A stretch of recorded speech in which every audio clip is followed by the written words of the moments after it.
चीनी कम एक Hindi romantic drama है। ये कहानी दो ऐसे लोगों की है जिनकी उम्र में काफ़ी डिफरेंस है। आदमी तो रिटायरमेंट की उम्र भी पार कर चुका है, जबकि लड़की उसकी उम्र की आधी है, लेकिन इसके बावजूद उन्हें एक दूसरे से प्यार हो जाता है। जाहिर सी बात है कि ये एक ऐसा रिश्ता है जो लोगों की आंखों को एक नहीं सुहाएगा। लड़की का पिता भी भला इस रिश्ते को कैसे एक्सेप्ट कर सकता है। उसका दामाद उससे भी 6 साल बड़ा है, बखेड़ा तो होना ही था। लेकिन इससे पहले कि हम इस कहानी को देखें, अगर आपको मेरा काम पसंद आता है तो वीडियो को लाइक, शेयर और चैनल को सब्सक्राइब कर दें। बुद्धदेव गुप्ता लंदन में एक इंडियन रेस्टोरेंट चलाता है। पेशे से एक शेफ है। पिछले 22 सालों में उसने अपने रेस्टोरेंट से एक भी दिन छुट्टी नहीं ली। अपने काम में बड़ा ईमानदार है। उसका मानना है कि खाना बनाना कोई मामूली काम नहीं है, बल्कि एक कला है। अपने काम के लिए ऐसा ही डेस्परेशन वो उन दूसरे खानसामों में भी देखना चाहता है जो उसके लिए रेस्टोरेंट में काम किया करते हैं। अपने स्टाफ पर वो बड़ा सख्त है। खाना बनाने में थोड़ी भी गलती बर्दाश्त नहीं करता है। मजाल है कि काम के वक्त किसी के फ़ोन की घंटी बज जाए या मसाला डालने में 1 सेकंड भी देरी हो। थोड़ा भी जायका बिगड़ा तो शेफ की खैर नहीं। पर एक दिन ऐसा कुछ होता है जो पहले कभी इस रेस्टोरेंट में नहीं हुआ था। खाना किचन से बाहर टेबल पर जाने की बजाय टेबल से वापस किचन में आ रहा है। एक लड़की ने बुद्धदेव के माहिर खानसामों के द्वारा तैयार हैदराबादी जाफरानी पुलाव को ये कहकर लौटा दिया कि ये मीठा है। खाना वापस किचन में लौटते देख बुद्धदेव इतना तिलमिला उठा कि पुलाव बिना टेस्ट किए कि आखिर सच में जाएगा ठीक है या नहीं, सीधे टेबल पर उस महिला से लड़ने चला गया और कहता है कि हमारे यहाँ किचन से खाना केवल बाहर जाता है, ना कि अंदर आता है। इसलिए हमें लगता है कि हम जो जाफरानी पुलाव बनाते हैं वो बेहतरीन है। हो सकता है कि हम गलत हों, या फिर ये भी हो सकता है कि आज तक आपने जाफरानी पुलाव के नाम पर केवल गलत फहमी ही खाई है। खैर जो भी हो, हम ये जानना चाहते हैं कि आपके मुताबिक ये पुलाव किस तरह बननी चाहिए। अगर आपने आज तक कभी किचन में कदम ना रखा हो तो बाहर जाइए, इंडिया में अपनी माँ को फ़ोन लगाइए और उनसे पूछिए कि असली हैदराबादी जाफरानी पुलाव किस तरह बनाया जाता है। उसने भरे रेस्टोरेंट में उस लड़की को एम्बेरस करने की कोई कसर नहीं छोड़ी। एयरफेयर थोड़ा कम क्या हो गया, इंडिया से कोई भी मुंह उठा के चला आता है। बुद्धदेव बड़ा खड़ूस है, अकड़ू किस्म का, लेकिन दिल का उतना बुरा नहीं है। 64 साल का हो गया है, पर अब तक शादी नहीं की। घर पर अपनी 85 साल की माँ के साथ रहता है। माँ के लिए ऑर्थराइटिस की तो अपने लिए बीपी की गोलियां खरीदता है। उसके पड़ोस में एक बच्ची है जिसके साथ उसकी अच्छी बनती है, पर उस बच्ची को कैंसर है। हालत नाजुक है। वो जब भी रेस्टोरेंट से वापस घर लौटता है या तो अपनी माँ की कड़वी कड़वी बातें सुनता है या फिर उस बच्ची के साथ टाइम स्पेंड करता है। यही उसका पूरा लाइफ रूटीन है। पर जल्दी ही इस रूटीन में हलचल होने वाली है। अगले दिन किसी ने फिर से जाफरानी पुलाव को वापस लौटा दिया, लेकिन इस बार कस्टमर से सीधे बहस करने के बजाय बुद्धदेव पहले ही से चखता है। टेस्ट करने पर सब कुछ परफेक्ट मालूम पड़ता है। इसे तो कोई मुर्दा जुबान ही ना मंजूर कर सकता है। आखिर बात क्या है? तब वेटर बतलाता है कि ये हमारा नहीं है, इसे बनाकर भेजा गया है आपके लिए। जब बुद्धदेव देखता है कि ये वही लड़की है जिसकी उसने कल बेइज्जती की थी, उसके ईगो को बड़ी तकलीफ होती है। पर असली तकलीफ तो अब उस शेफ को होने वाली है जिसने कल जाफरानी पुलाव बनाया था। लगता है उसने नमक और चीनी पहचानने में बड़ी गलती कर दी थी। अब तो इस रेस्टोरेंट से उसकी छुट्टी होने वाली है। गलती तो उसी के रेस्टोरेंट के एक खानसामे की थी, इसलिए लड़की को सॉरी बोलना तो बनता है। बुद्धदेव घर वापस लौटते वक्त रास्ते भर इस बात की प्रैक्टिस करता जाता है कि उस लड़की को सॉरी कैसे बोले।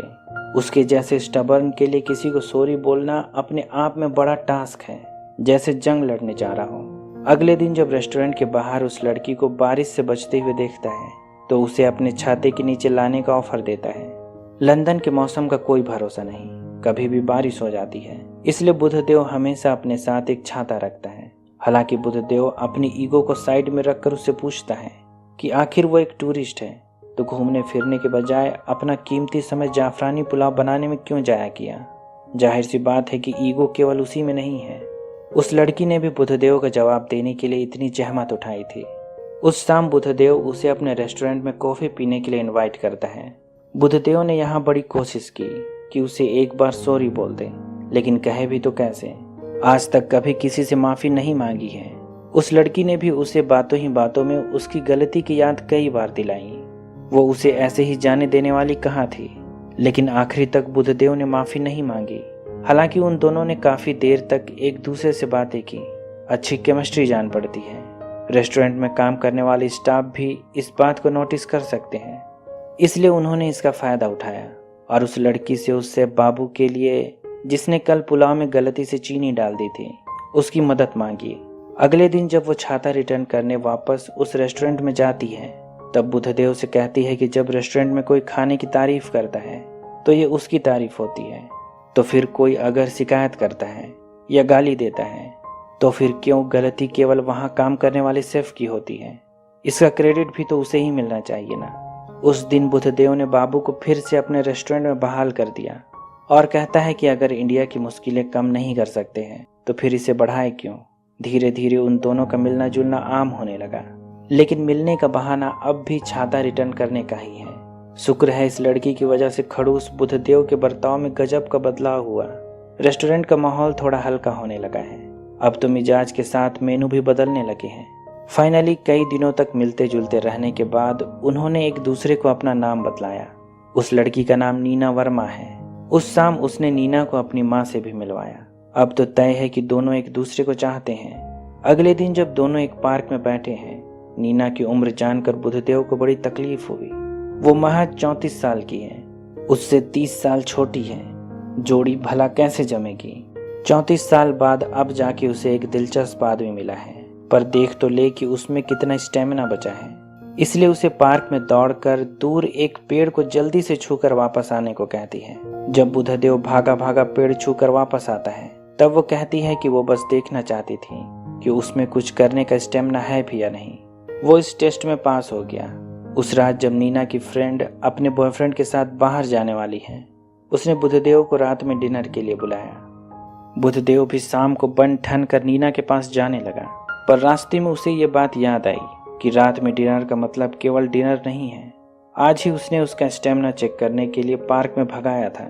सो जाने से पहले वो एक मेडिकल स्टोर चला जाता है, लेकिन कॉन्डम खरीदने में उसके पसीने छूट गए। कैसे मांगे भला? कल तक तो यहाँ से बीपी की दवाइयाँ खरीदता था। मेडिकल वाले भी जोर से बातें कर रहे हैं, चाचा को ड्यूरेक्स दो प्लीज, पर इतनी जहमत का भी कोई फायदा नहीं हुआ। नीना ने बाद में फोन करके कह दिया कि उसकी फ्रेंड ने प्लान कैंसिल कर दिया है, वे घर में ही हैं। अगले दिन जब वे मिले तो उन्होंने ये तय किया कि दोनों एक दूसरे से शादी करेंगे। बुद्धदेव की माँ से वो बात करेगी, जबकि नीना के पापा से वो दिल्ली जाकर खुद बात करेगा। लेकिन आज का दिन दोनों के लिए उतना अच्छा नहीं रहा। जब वे बुद्धदेव की माँ से बात करने जा रहे थे, देखते हैं कि बुद्धदेव की पड़ोस में रहने वाली बच्ची बहुत बीमार है। उसे हॉस्पिटल ले जाया जा रहा है। पिछले 3 हफ्ते में उसे इसी तरह 7 बार हॉस्पिटल ले जाना पड़ा है। थोड़ी देर बाद नीना को भी इंडिया से एक बुरी खबर मिली। उसका पिता हॉस्पिटल में है, लगता है हार्ट अटैक था। नीना को वापस इंडिया जाना होगा। कुछ दिनों बाद जब उस बच्ची की हालत थोड़ी बेहतर होती है, बुद्धदेव भी इंडिया चला जाता है। आखिर उसे भी अपने और नीना के रिश्ते के बारे में उसके पिता से बात करनी ही थी। वो अपनी माँ को हरिद्वार छोड़कर दिल्ली आ जाता है। लेकिन जब बुद्धदेव नीना के पिता ओम प्रकाश से मिलता है तो देखता है कि वो उम्र में उससे खुद 6 साल छोटा है, अभी मात्र 58 का है। उसका होने वाला ससुर खुद उम्र में उससे जवान है, लेकिन बातों से पता चलता है कि वो दिमाग से उससे कहीं ज्यादा बूढ़ा हो चुका है। हर बात में बुढ़ापा और बीमारी का ही जिक्र करता है। अगर वो उसके मुंह से ये बात सुन ले कि वो उसकी बेटी से शादी करना चाहता है तो बेचारा दिल के दौरे से ही मर जाएगा। लेकिन बात तो करनी ही है, इसलिए शुरू में खाना खिलाकर उसे पटाने की कोशिश करता है, पर यह दाव भी काम नहीं आया। बुढ़ा गांधीवादी है, इसलिए बुद्धदेव ने सोचा था कि कंप्लीट वेजिटेरियन होगा, लेकिन वो तो नॉन वेजिटेरियन निकला। जब बात नहीं बनी तो लंदन में रहने वाली बच्ची ने उस बुढ़े को शराब पिलाकर बोतल में उतारने की सलाह दी, पर शराब से भी काम नहीं बना। अब जो भी हो, बुद्धदेव ने नीना के पिता को अपने मन की बात कही थी कि वो उसकी बेटी से शादी करना चाहता है। बुद्धदेव की बात सुनकर ओम प्रकाश की हवाइयां उड़ गईं। मन तो किया कि उस हवसी को मार ही डाले। जब ओम प्रकाश तिलमिलाए हुए घर वापस पहुंचा तो नीना कहती है कि वो भी बुद्धदेव से शादी करना चाहती है। तब ओम प्रकाश ने अपनी बेटी को बहुत समझाया कि वो आदमी उम्र में उससे कहीं बड़ा है, ज्यादा से ज्यादा 5-10 साल ही जी सकेगा। उसके बाद वो क्या करेगी? वो ये शादी हरगिज नहीं होने देगा, उसे ये रिश्ता मंजूर नहीं है। तब नीना कहती है कि वो उससे कोई राय नहीं मांग रही है, बल्कि उसे बतला रही है कि वो बुद्धदेव से शादी करेगी। जब नीना ने भी जिद ठान ली तब ओम प्रकाश ने असली गांधीवादी तरीका अपनाया। वो भूख हड़ताल पर बैठ गया। जब तक नीना ये नहीं कह देगी कि वो बुद्धदेव से शादी नहीं करेगी, वो आमरण अनशन जारी रखेगा। लेकिन नीना भी कम नहीं थी। वो भी अंबेडकर की तरह अपनी बात पर अड़ गई। ये टसल 2 दिनों तक चलती रही। नकली गांधीवादी ने असली अनशन का फायदा उठाना चाहा। पुलिस भी आत्महत्या के लिए तुले ओम प्रकाश को रोकने में कोई मदद नहीं कर सकती है। इस देश की पुलिस एक सत्याग्रही को कैसे पकड़ सकती है? ओम प्रकाश का आमरण अनशन अब पूरे मोहल्ले में गॉसिप का कारण बनने लगा है। ड्रामा देखने के लिए घर के बाहर भीड़ लगी रहती है। एक दिन लंबे ड्रामे से तंग आकर बुद्धदेव उसके घर आ जाता है और कहता है कि अगर उसे अपनी बेटी की थोड़ी भी चिंता होती तो वो 34 सालों तक उसे कुंवारी नहीं रहने देता।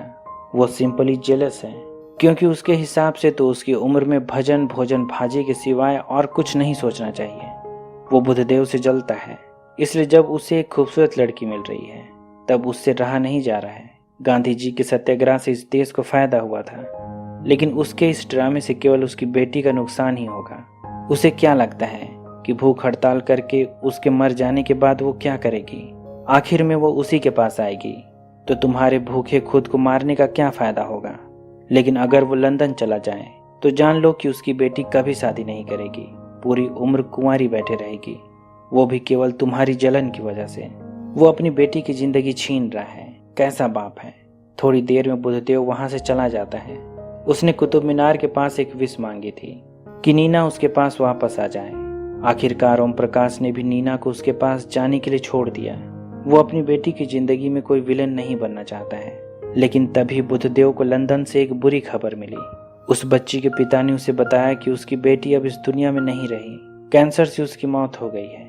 एक और बुद्धदेव को उसका प्यार तो मिल गया, पर दूसरी तरफ उसकी सबसे प्यारी चीज उससे दूर हो गई। उस बच्ची की मौत ने उसे अंदर तक झकझोर दिया। तब नीना ने उसे समझाया कि अपने मन से प्यार को आंसुओं के जरिए यूं ही बह जाने मत दो। एक दफे उस बच्ची ने भी कहा था कि अगर जिससे प्यार करते हो उसकी वजह से सैड हो भी जाओ तो ये हैप्पी सैड होता है। खैर जो भी हो, आखिरकार बुद्धदेव और नीना की शादी हो जाती है। अंत में ये बेमेल प्रेम कहानी खत्म हो जाती है। नीना का मानना था कि भले ही बुद्धदेव केवल 5 या 10 साल ही जिए, उसे इससे कोई फर्क नहीं पड़ता है, पर किसी ऐसे से जिससे वो प्यार नहीं करती है 50 साल बिताने के बजाय बुद्धदेव जिससे वो प्यार करती है 5 साल बिताना ही उसके लिए काफी होगा। उम्मीद करता हूँ कि यह कहानी आपको पसंद आई होगी। अगर ऐसा है तो वीडियो को लाइक, शेयर और चैनल को सब्सक्राइब कर दें। अभी तक बने रहने के लिए शुक्रिया।